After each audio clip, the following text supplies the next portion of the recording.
ადრე თუ გვიან ჩვენ ყველა მოკვდებით.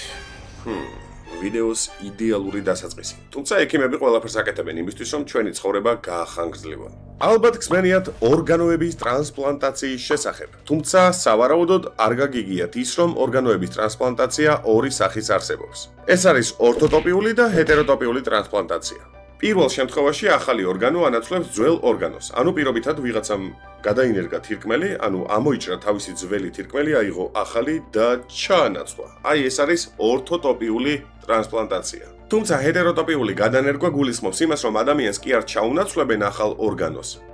კი არა და ძველ ორგანოს ახალი ორგანოთი. არამედ მის სხეულში ჩაამატებენ ახალ ორგანოს და შესაბამისად ადამიანს შეიძლება ჰქონდეს 3 თირკმელი ან 2 გული.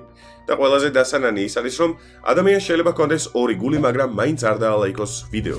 ხო, ნუ იქნებით უგულოები, დაალაიქეთ ვიდეო, გამოიწერეთ არხი. მიუხედავად იმისა, რომ ეს ვიდეო თავიდან ბოლომდე სამედიცინო სფეროს რა თქმა უნდა არ შეეხება, მოდი ექიმებს შევეშვათ, უფრო სწორედ ახალ ექიმებს შევეშვათ და ძველებს მივხედოთ. ეს ნიღაბი სავარაუდოდ უმეტესობა თქვენგანმა იცის ვისი ნიღაბია.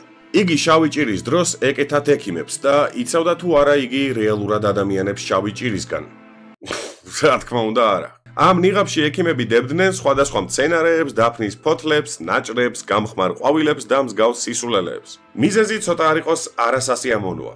მათ უბრალოდ არ სურდათ ის, რომ შავი ჭირისგან გარდაცვლილი და შემდეგ გახსნილი ადამიანების სუნი ერგსნათ. მაგრამ როგორც თქვი, ეს ნიღაბი მათ რეალურად არ იცავდათ. იქიდან გამომდინარე, რომ ექიმებს იმ პერიოდში ეგონათ, რომ შავი ჭირი ვრცელდებოდა მხოლოდ და მხოლოდ ჰაერწვეთოვანი გზით და არ ქონათ გათვალისწინებული ის, რომ რეალურად შავი ჭირის გავრცელების კი ერთ-ერთი მეთოდი რა თქმა უნდა ჰაერწვეთოვანი გზა იყო, იმიტომ რომ ვინმეს რომ ჩაეხველებინა თქვენს გვერდით, თქვენს დიდი ალბათობით დაავადებოდით, მაგრამ ბევრად უფრო დიდი და ფართომასშტაბიანი გავრცელების მეთოდი იყო მღრღნელები, კონკრეტულად ვირთხები, გარდა ამისა რწყილები, რომლებიც შინაურ ცხოველებს და გარეულ ცხოველებს ჰქონდათ და ამ რწყილების ნაკბენი ან ზოგადად ვირთხებთან ან ცხოველებთან კონტაქტი. მაგრამ მოდი თავი დავანებოთ ექიმებს და მიუბრუნდეთ ვირთხებს. შემდეგი საინტერესო ფაქტი სწორედ მათთან არის დაკავშირებული. დაკავშირებული. საინტერესო ჟღერს. იცით თუ არა რა არის Red King-ი, ანუ ეგრეთ წოდებული ვირთხების მეფე. ეს არის მოვლენა, რომელიც ასე გამოიყურება. საზარელი სანახაობაა რა. შავი ვირთხები ერთმანეთს კუდებით ებმებიან, უკავშირდებიან და შემდგომ ვერ შორდებიან. მსგავსი რამ ადრე ხშირად ხდებოდა, უფრო მეტიც არსებობს ილუსტრაცია, რომელიც მე-15 საუკუნის არის და აქ სწორედ Red King-ი არის ასახული. ყველაზე უცნაური კი ის არის, რომ გერმანიაში არსებობს მუზეუმი, სადაც 32 ვირთხისგან შემდგარი Red King-ის, რა თქმა უნდა, მკვდარ ვირთხებზეა საუბარი, ექსპონატი ინახება. დიახ, გისმენთ? Red King-ი გავთ? სერიოზულად? 32 ვირთხისგან ჩვენს მუზეუმს ზუსტად ეგაკლდა. გამოუშვით მივიღებთ. ყველაზე უცნაური ისაა, რომ Red King-ი ადრე ხდებოდა და დღეს აღარ ხდება. ანუ ახლა ეს მოვლენა არ ფიქსირდება. შესაბამისად მეცნიერებმა, უფრო სწორედ მკვლევარებმა, თორემ ეჭვება მეცნიერები მსგავს რაღაცებს იკვლევდნენ, არ იციან რატომ ებეოდნენ ერთმანეთს კუდებით ვირთხები და რამ გამოიწვია ზოგადად ეს მოვლენა. ისე წარმოიდგინეთ შუა საუკუნეები რო არის, შავი ჭირი რომ ძვინვარებს და სადღაც ქუჩაში რომ მიდიხართ და დაახლოებით 20 ვირთხა რო არის ერთმანეთზე ჩაბმული, თავისი რწყილებით, მთელი ამბებით, საშინელი სანახაობა იქნებოდა ისე. მაგრამ თუ კატაიყავით იმ პერიოდში, წესი და რიგით ლანგარზე მორთმეული დელიკატესი გამოვიდოდა.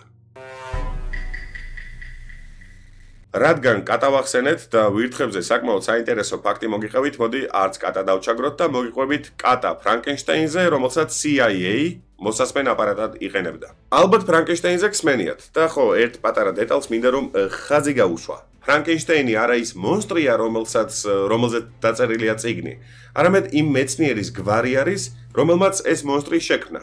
სახელი კი ვიქტორი იყო. ხო და მოკლედ რა სიტყვით თუ გეტყვით რომ CIA შექმნა ფრანკენშტაინი კატა, რომელსაც იყენებდა მოსასმენ აპარატად. What the fuck? ეს არის 1960-იანი წლები, როდესაც საბჭოთა კავშირი და ამერიკის შეერთებული შტატები ერთმანეთს უპირისპირდებიან იმ ამბავშიც კი, თუ ვინ უფრო უკეთესად მოусმენს ერთმანეთს და დაასმენს და უთვალთვალებს. In recognizing a communist, physical appearance counts for nothing. და შესაბამისად თითოეულ მათგანს საკმაოდ საინტერესო მეთოდი აქვს იმისა, თუ როგორ უნდა მოусმინონ ერთმანეთს. სწორედ ასე მაგალითად CIA-ის აგენტები, რაც არ უნდა გასაკვირი და უცნაური იყოს, მკვდარ ვირთხებს აგროვებდნენ ქუჩაში, შემდეგ მათ ჭრიდნენ, შიგნით დებდნენ მოსასმენ აპარატს და ისევ ქუჩაში აგდებდნენ.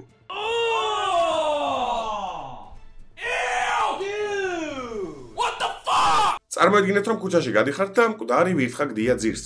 რა თქმა უნდა, თქვენ მას არ აიღებთ და არ შეამოწმებთ და სწორედ აი ამ ლოგიკას გაყვნენ CIA-ის აგენტები და მიხვდნენ, რომ ვირთხები საკმაოდ გამოსადეგი მოსასმენი აპარატები არიან. ხო და სწორედ აი ამის ფონზე ვიღაც გენიოსი დაფიქრდა, იფიქრა და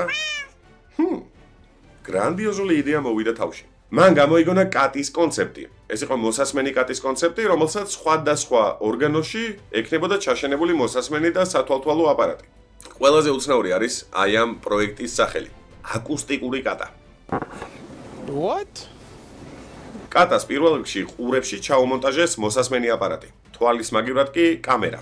ამის შემდეგ დაიწყეს ამ კატის გაწვრთნა. ყველაფერი კარგად მიდიოდა, კატის გაწვრთნის პროცესიც მათ შორის, იმიტომ რომ კატა გარკვეული ხმოვანი სიგნალების ხარჯზე მიდიოდა იქ, სადაც მისასვლელი იყო. პრინციპში აბარა იქნებოდა, იმიტომ რომ პროექტის ღირებულება 25 მილიონი დოლარი იყო. The cat that was used for the experiment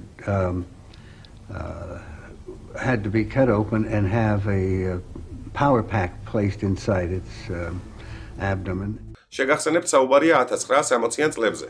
იმ პერიოდში 25 მილიონი დოლარი საკმაოდ დიდი თანხა იყო. მაგრამ ყველაფერი იმდენად კარგად არ დასრულდა, როგორც ექსპერიმენტატორებს ჰქონდათ დაგეგმილი. იმიტომ რომ პირველივე მისიაზე კატა მანქანამ გაიტანა. სამწუხაროდ ხანდახან ყველაზე გენიალური, გრანდიოზული, ოდიოზური და ასე შემდეგ იდეები შეიძლება აი ასე სამწუხარო შემთხვევამ დაასრულოს. რაც არ უნდა უცნაური იყოს, CIA-მ რაღაც გარკვეული პერიოდით გააგრძელა ექსპერიმენტი, თუმცა მალევე მიხვდნენ, რომ აზრი აღარ ჰქონდა და დაასრულეს კიდეც. ყველაზე უცნაური ის არის, რომ CIA-ის დაზვერვის უფროსის განცხადებით, კატა საბოლოო ჯამში კი გაიტანა მანქანამ, მაგრამ გადარჩა, ხელახლა ჩაუტარდა ქირურგიული ოპერაცია, დაუბრუნდა ყური, თვალი, მაგრამ პირადად მე არ მჯერა. ამ ექსპერიმენტის მჯერა, მაგრამ იმის რომ კატა გადარჩა, არა. ოკეი, მოდი ექსპერიმენტებს თავი დავანებოთ და ერთ რაღაცაზე შევთანხმდეთ. თუ ეს ვიდეო მოგეწონათ და აი ამ კონკრეტულ მომენტამდე მაინც უყურეთ, ესე იგი, სავარაუდოდ მოგეწონათ, მაშინ უეჭველით დაალაიქეთ და ერთ რაღაცაზე შევთანხმდეთ. კატის ექსპერიმენტის არ იყოს, ესეც ჩემთვის ექსპერიმენტული ფორმატი არის და დამიწერეთ თქვენი აზრი, გავაგრძელოთ თუ არა ეს ფორმატი, მე დაგემშვიდობებით, დროებით არ დაგავიწყდეთ არხის გამოწერა.